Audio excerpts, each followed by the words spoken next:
इथे पाकिस्तानच्या किडी आम्ही वळवू देणार नाही आणि जिथे जिथे तुम्हाला दिसतील त्या ह्या विधानसभेमध्ये आपण चिरडून टाकायचे आहे. कारण धर्म असा असावा लागतो की तो राष्ट्र विकासाच्या आड येता कामा नये, लोकांना त्याचा उपद्रव होता कामा नये. आमच्या हिंदू धर्माचा कुठे जर कोणाला उपद्रव होत असेल त्यांनी मला येऊन सांगावं, आम्ही त्याचा बंदोबस्त करायला तयार आहोत.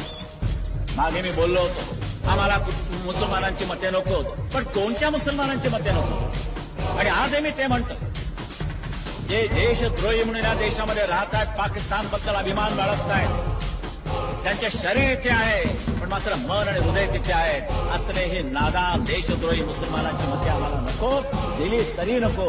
हे माझं वाक्य स्पष्ट.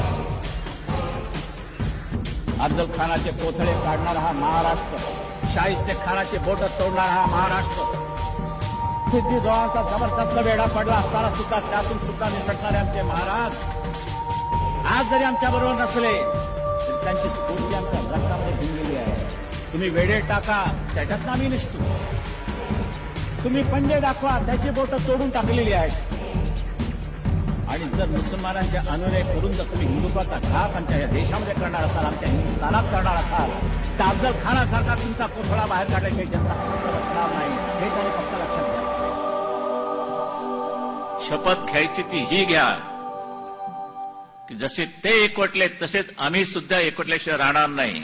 तर आणि तरच या लांड्यानं तुम्ही टक्कर मारू शकाल, नाही तर मुंबईच काय महाराष्ट्र गिळतील, देश गिळतील. ते पाप आपल्याकडनं होता कामा नये.